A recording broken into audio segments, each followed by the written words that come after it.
cuarto día haremos una última y corta etapa de 12 kilómetros.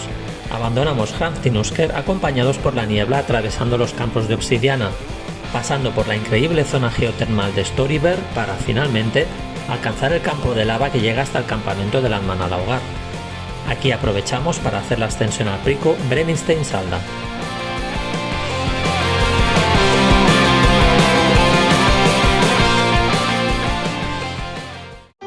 Bueno, pues ya nos hemos levantado, hemos recogido, hemos tenido una noche movida con el viento, parece que ahora está un poco más flojo. Empezamos a andar a las 8 menos 10 de la mañana. Ya hemos recogido todo y es nuestra última etapa. 12 kilómetros hasta Landmannalaugar.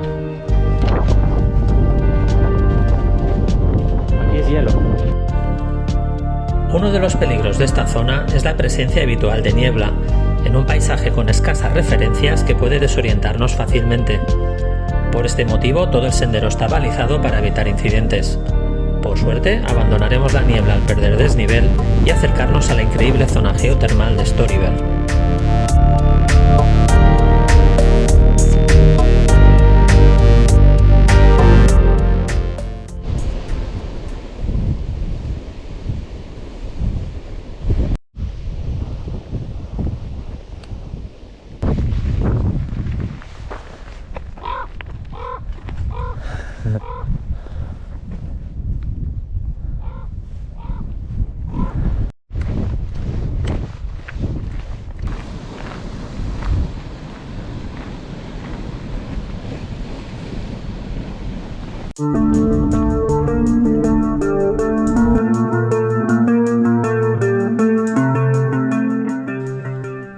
Y finalizaríamos nuestro trekking de 4 días llegando a Landmannalaugar, lugar de visita obligado en un viaje a Islandia, subiendo a la cima del pico Brennisteinsalda. Debido a la lluvia y la niebla, el día de hoy no era el mejor para mostrar los contrastes de colores de sus montañas de riolita. Además, nos quedamos con las ganas de subir al pico Blacknukur, que significa pico azul. Esto es debido al color de sus cenizas. Pero a continuación os muestro las imágenes de Landmannalaugar que pude tomar en una visita posterior, donde pude subir a otras 2 cimas, entre ellas el Blacknukur. No cabe duda que es un lugar muy especial.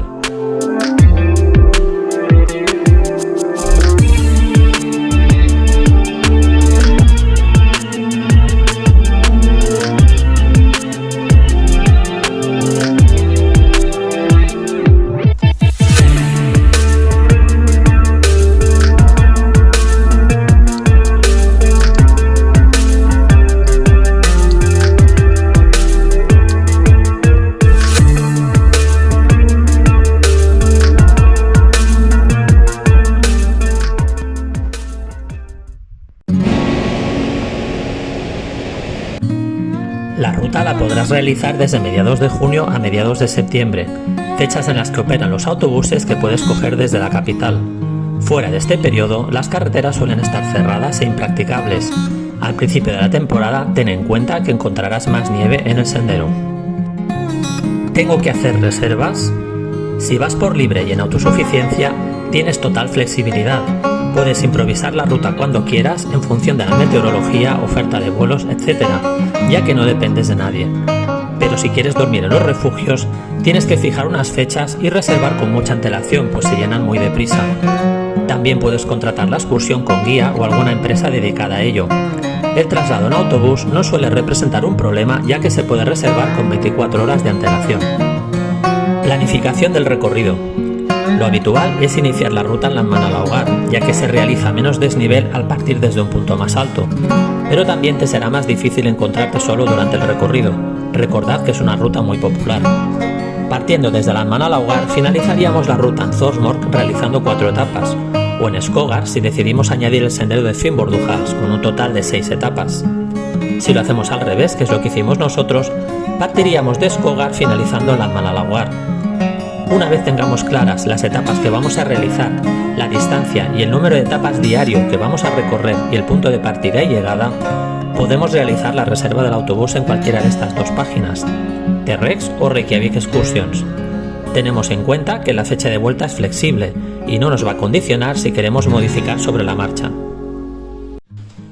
Si optamos por tienda, estaremos más expuestos a los elementos. Si tenemos mala suerte con la meteorología, puede ser un auténtico infierno, durmiendo incluso mojados y teniendo que ponernos ropa mojada al día siguiente. La libertad puede tener un precio. Hay que elegir una resistente al viento, ya que podemos tener rachas de incluso 100 km por hora o más, que sea rápida de montar bajo la lluvia o con viento. Es importante practicar el montaje antes de iniciar la ruta. Nosotros cogimos una resistente hasta 90 km por hora en túnel de viento que se montaba con la lona impermeable ya puesta, así no se mojaba el interior en caso de lluvia. No cabe duda que en los refugios estaremos mucho más protegidos, aunque eso no nos librará de tener que cargar con la comida, ya que salvo en Aztabaten, donde hay un pequeño restaurante, no hay servicio de comidas. Para consultar la meteorología, recomiendo la página bedur.is, teniendo en cuenta que siempre debemos contar con cambios en la previsión. Aquí podemos consultar incluso la previsión de auroras boreales y el estado de los volcanes. ¿Y qué comida me llevo? Lo ideal es hacerse con alimentos calóricos que pesen poco y ocupen poco espacio, como barritas energéticas, frutos secos o comida deshidratada. Agua podremos recargar en los refugios y en los abundantes cursos de agua durante la ruta, aunque no nos podemos confiar en ello y siempre es mejor llevar agua suficiente para la jornada. ¿Y la ropa? Es muy recomendable vestir por capas, imprescindible chaqueta y pantalón o sobrepantalón de membrana, tipo Gore-Tex, Pertex o similar, ya que nos protegerán del viento y la lluvia.